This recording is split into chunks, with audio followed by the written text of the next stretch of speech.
Hello story nerds, welcome back to my channel. Today I'm going to be doing the I Know What You Read Last Summer book tag. Okay, so for this tag, I was tagged by Tara over from her channel, Pick Your Pop Culture Poison, and I will of course link her channel down below. So for this tag, there isn't any questions, everything is a prompt, so let's just jump right into it.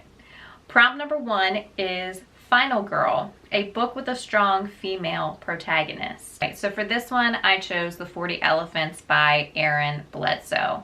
You know, this one I read at the beginning of the year, and this is one of my favorite books of all time. It's a historical fiction based on the true story of Alice Diamond, who was the leader of the all-female gang in 1920s London. This chick right here takes the cake. Strong, fierce, badass, based on a true story. I will talk about this book in another video of how much I loved it and why I loved it and what makes the story so fantastic. But she is this author, and it was a debut, and it's one of the best debuts I've ever read. Don't get me started. Don't get me started. I will not stop. Alice Diamond in this book, she takes the cake. Prompt number 2, popcorn. A book you couldn't put down. All right, I have 2 for this. And if you don't know already, I can't pick one answer for anything. I mean, obviously, prompt number 1, I chose 1, but I could have had like 5 more. But it's really hard for me to just choose one answer for anything. So for this one, it's like 2. I was like, okay, narrow it down to just 2. For like a popcorn read, I remember I chose The Inheritance Games by Jennifer Lynn Barnes. This one is 100% a popcorn read, at least it was for me. And I couldn't put it down. I mean, I lost sleep over this book. It was exciting, the mystery, it just keeps you guessing. It's fast paced, the twists and the turns and the riddles and the games that you're involved in. This is 100% a popcorn read. I highly recommend this. Well, I should probably show you the book. I have the book now on my shelf. So, Inheritance Games by Jennifer Lynn Barnes. Popcorn read. Read it if you haven't gotten to this already. It's such a great time. Okay, second choice would be Rock, Paper, Scissors by Alice Feeney. She is like one of the queens of plot twists and excitement and the mystery. It's just so fantastic. It's so fantastic. It's another one that you just lose sleep over because you just keep wanting to know more, and you can't, like, your mind can't go. You're always thinking about the story. I was always thinking about the story. It did not leave me.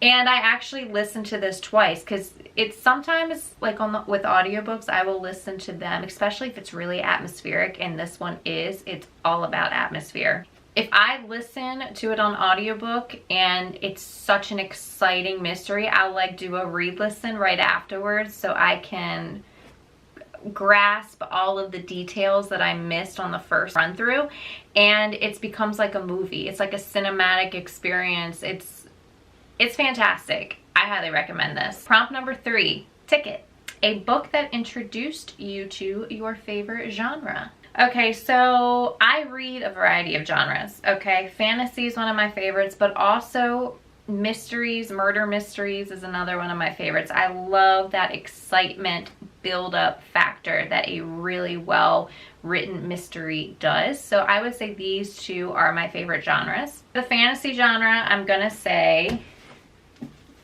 Aragon by Christopher Paolini. Christopher Paolini was 16 years old when he wrote this. The writing is so well done. You would never know, like, this came from the mind of a 16-year-old. You don't know that a kid wrote this, and it's just fantastic. It was fantastic. I was so drawn into this world, and you can tell, like, in the second book in this series, how his writing starts to change, and he just gets better and better and better. But this was fantastic. I mean, when I was a kid, I was reading fantasy as well. When I was a young adult and I jumped into this, I couldn't stop reading fantasy. Okay, like, this was my real, never being able to put down fantasy. It became my favorite. I fell in love with it after I read this book. For my second favorite genre, which would be the murder mysteries, mystery suspense, I would have to say Agatha Christie. And if I remember correctly, my first introduction to Agatha Christie was Murder on the Orient Express. And and then there were none. I saw both movies. I think I read And Then There Were None when I was a kid, and I fell in love with the suspense of the murder mystery genre and mysteries in general. Like, I was reading Nancy Drew. Nancy Drew was the first series I ever picked up as a kid, and I fell in love with mystery. But murder mystery, hands down, Agatha Christie. Yes. Prompt number 4, outdoor cinema. Name a book that has the best book-to-film adaptation. So I have 3. I have 3 for this, and I've actually talked about 2 of these before. The Count of Monte Cristo is one of my favorites. The new film adaptation, I think it was like in the early 2000s with Jim Caviezel. Longmire is a TV series based off of the Longmire novels. The third pick I will say would be Little Women, the newest adaptation of Little Women. I don't remember the year it came out. I think it was a few years ago now, maybe. Fantastic. I highly recommend it. Love it. I will put the graphic up here so you can see, and I'll put the year up here as well. This adaptation right here, so good. Prompt number 5, Summer Lovin'. Summer book recommendation. I have 2 recommendations, particularly for summer. First one would be Seafire by Natalie C. Parker. This is one of my favorite series of all time. And I recommend this for a summer read because of the setting. The setting, obviously, it's on a ship on the seas, and we have badass women. This is not a pirate story, however, no pirates in this. They're just a crew of badass women.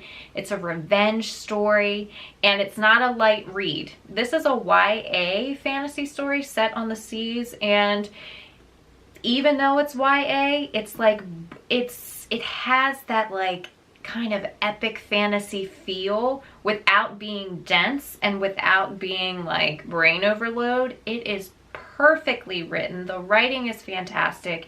The revenge is just the whole storyline of this just like revenge and like what happens to her and all of the characters in this. It's so deep. There's so much depth to this story. There's so much depth, and I love it. I highly recommend this for the atmosphere of it, for the storyline.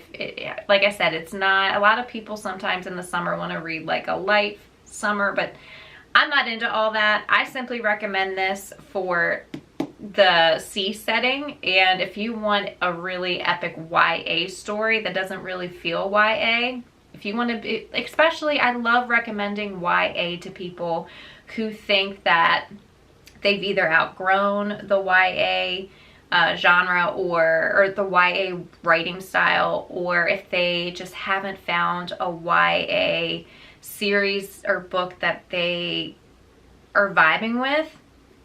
I am all about recommending some really good YA stories. This one I recommend. Second summer recommendation would be Daughter of the Pirate King by Tricia Levenseller.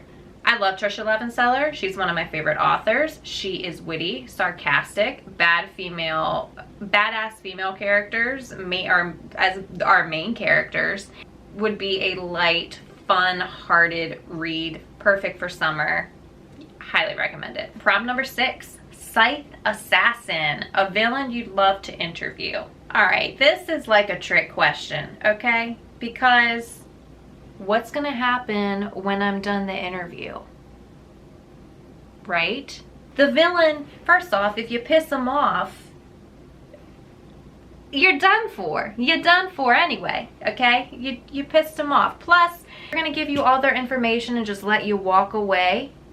No, it's like, well, if I tell you, then I'd have to kill you kind of thing, all right?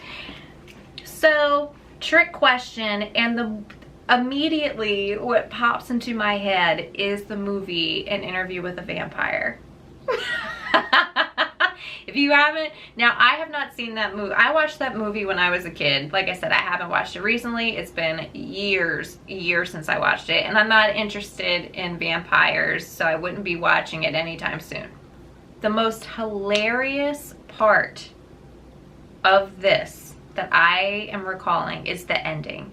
And the reason why it's hilarious is because, and why it's ironic to this question and why it popped up in my head, is because one of the characters, Christian Slater, the interviewer, he's interviewing Brad Pitt's character, Louis. Louis is like the good vampire. He's getting everything off his chest, okay? So the Christian Slater's character sweating bullets because he's interviewing a villain. He's interviewing Louis the vampire, and he's like, am I gonna make it out of this? And Louis is like the good guy. He's the good vampire. Ironically, in my head, I'm thinking, oh my God, it's just like at the end, he walks out of the interview, he's like, inside, he's like, oh my God, I'm alive. Like, you can just, in my head, I'm like, thinking, he's walking out, imagine how he's feeling. He's like, I just did this interview with the vampire. I just interviewed Louis and I'm still alive. And then, what's his face? Oh my gosh, stand by. I totally forgot his name. Lestrade? Is his name Lestrade? Lestrade. What is his name? Tom Cruise's character. God, is it Lestrade? Why am I thinking? Lestat. I was so close. Oh my gosh. Okay. So Tom Cruise's character, Lestat, attacks him at the end.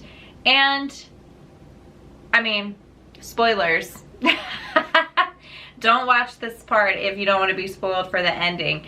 But I should have said that, but oh well, here we are. Lestat attacks him at the end and throws him into the car. And I just remember, Lestat's driving this convertible. So they're driving at night with like over a bridge, like lights. It's like, he's like gripping his neck, and Lestat is driving, and he goes, Louis, always whining, Louis. And then he's like gripping his neck like,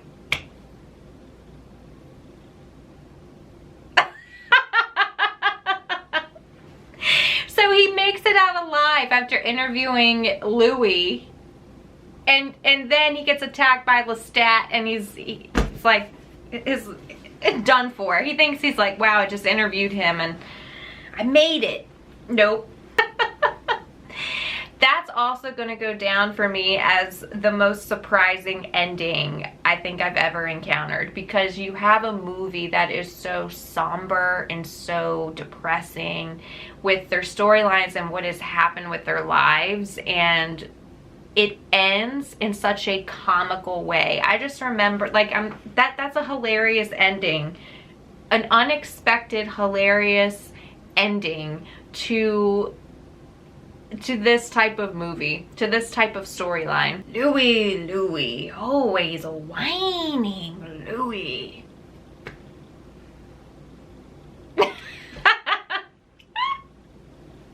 I love it. Because of what happened in Interview with the Vampire. I would never interview a villain. Never.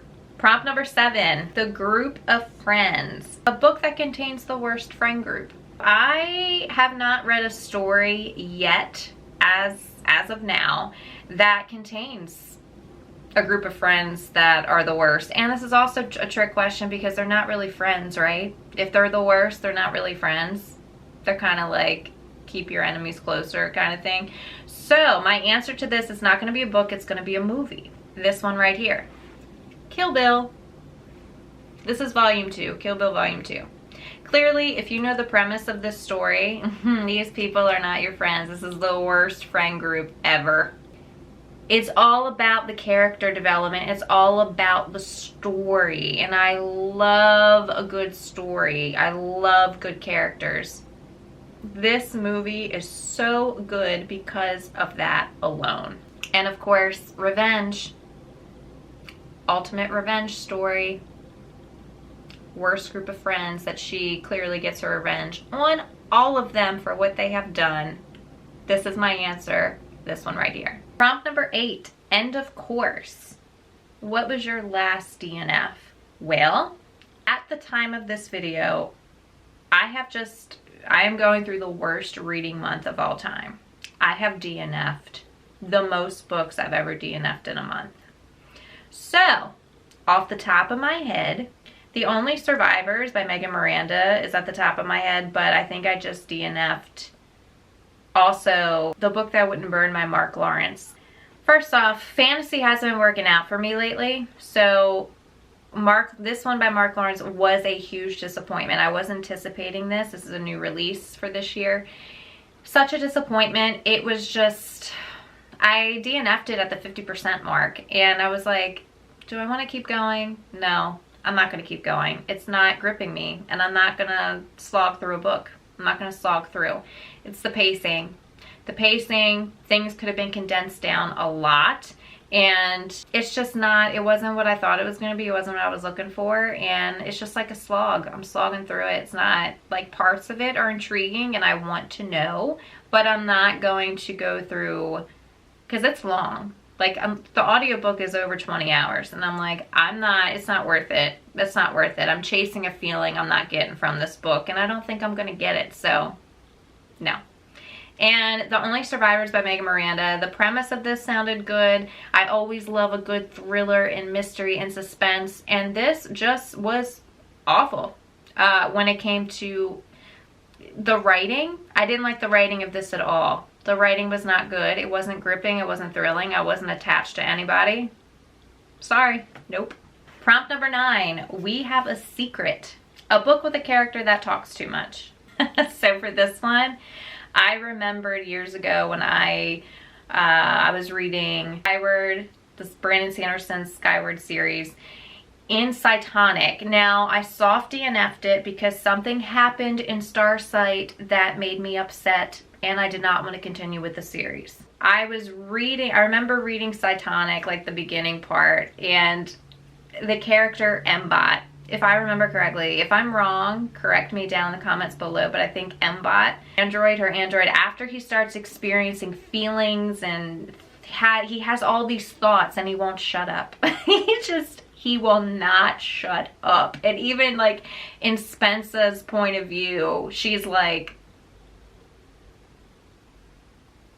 shut up. But he doesn't. He just doesn't. He just continues to it's nonstop, just word vomit constantly of just feelings and thoughts. And yeah, he's definitely a character that talks too much. Mbot. Prompt number 10. Cabin in the Woods. Best setting for a book. Okay, so for this, I have 2 to talk about and it's representing 2 of my favorite genres. First one would be Daisy Darker by Alice Feeney. So I love a good isolated setting, especially for a mystery thriller.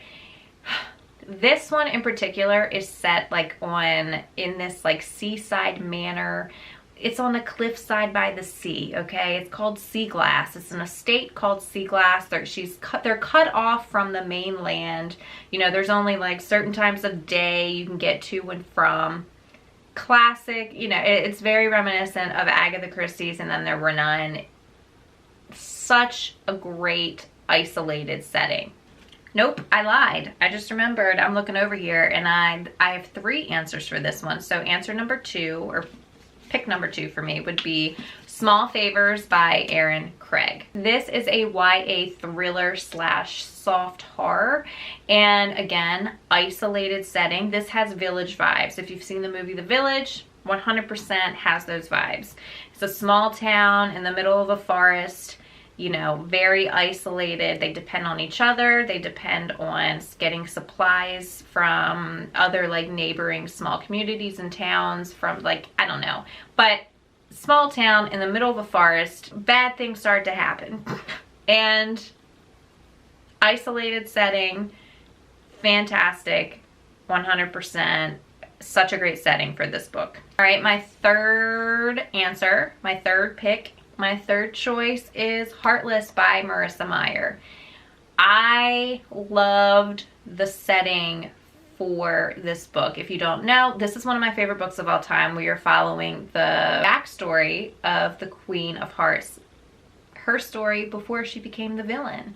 And it's Wonderland before it became trippy and weird in like evil before like her villainry made everything evil and like weird, trippy. Okay, this is Wonderland when it was like a fun, whimsical place to be, and you didn't have to like be in fear or like you fell down the rabbit hole and you're lost forever. Okay, no, this is Wonderland in such a beautiful, unique, imaginative, whimsical way.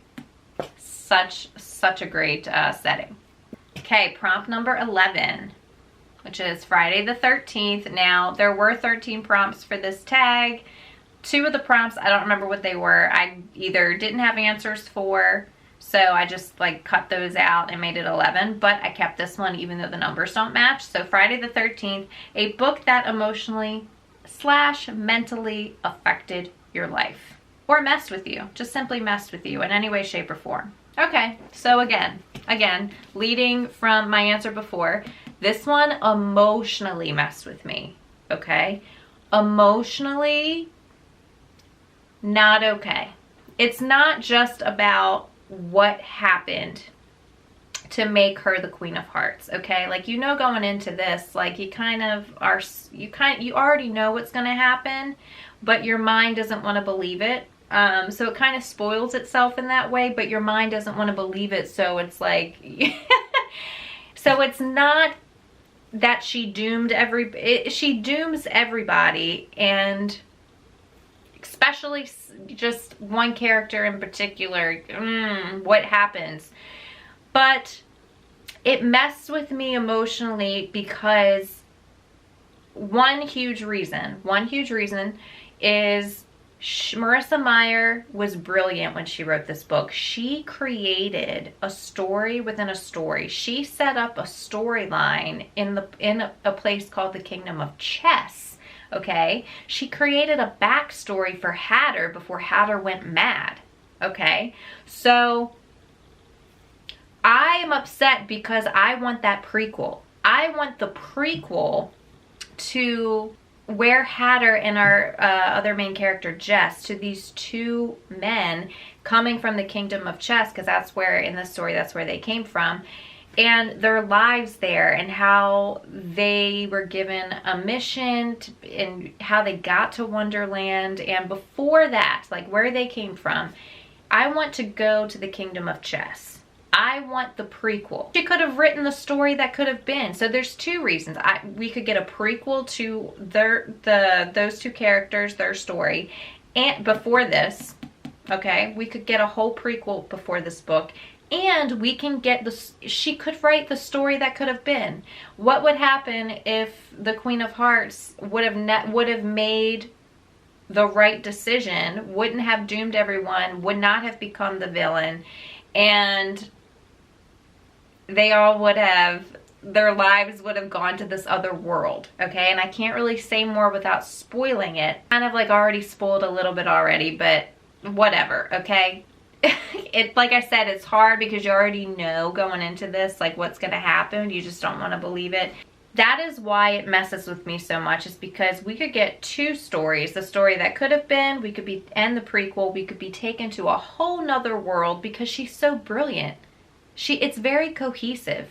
Like, she has cohesively written a story within a story and set it up perfect to what had become of Wonderland.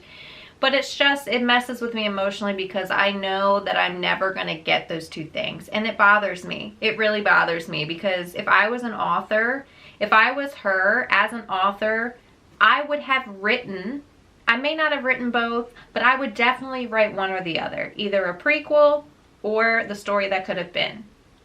I would have done it. Like, how could you not? I'm gonna stop now. I'm gonna stop. This one right here, emotional distress. Distress all around, okay? Distress all around. My second pick for this would be Vita Nostra by Marina and Sergei Diachenko. I've talked about this before as well. Again, another one of my favorite stories. This one affected me mentally. I actually had a mental breakthrough after I read this book, which is really clever on the author's part because that's kind of the point. That's kind of the point. You become the student along with our main character, and you've passed. Like if you have that breakthrough, you passed. So I passed. I passed. That's all I'm gonna say. Mentally, this is very intense. So don't go in, if you have heard of this and you're intrigued by this, or if, you know, after you hear me talk about it and you look it up on Goodreads and you're intrigued by this, I am going to tell you that this is a story that requires your full attention 100%. It stays with you. It's sci-fi. The beginning is not, like the first half of this book is totally different from the second half of this book. It's a wild ride. It is intense. You feel the intensity. You feel and that's why the writing is so good with this one, is because they make you feel what the main character's going through as if you're going through it with her. It's a mashup of genres, sci-fi, fantasy, dark academia, all kind of mixed in together. It messes with you mentally. It affects you mentally. I had a mental breakthrough. I was writing down all these things. Like I was annotating it, writing down, because it was like kind of like a counseling therapeutic type of thing to do. And then I had the breakthrough right afterwards. I had all these like revelations and understandings, and I was like, okay, I passed. This has affected my life. Officially affected me. I'm done now. I need a break. That's what it's like. I needed to like take a mental break after it, but this one affected me mentally 100%. All right, and the last prompt is to simply tag other people. So I am going to tag Jake from The Bookish Drummer, Trinity over from Portable Magic, Danny from Danny Dabbles, Michaela from Michaela Reads, and my newest bestie, Teresa from Sweet Tea Reads. And I, of course, will link all of their channels down in the description box below. Thank you so much, Tara, for tagging me. This was a really fun tag to do, and I can't wait to see everyone else's answers that I have tagged. And if you're watching this and you want to do this, I tag you. I tag anyone who wants to do this. Just remember to tag me so I can check out your video and see your answers. All right, that is the end of this book tag video. Let me know in the comments down below what your answers are to any of these prompts. If you have read any of the books that I have mentioned, or if you have any thoughts on any of my answers, I would love to know. If you like this video, give me that thumbs up, and don't forget to smash that subscribe button so you can enjoy all of my upcoming bookish content. And as always, happy reading, and I will see you in the next video. Cheers.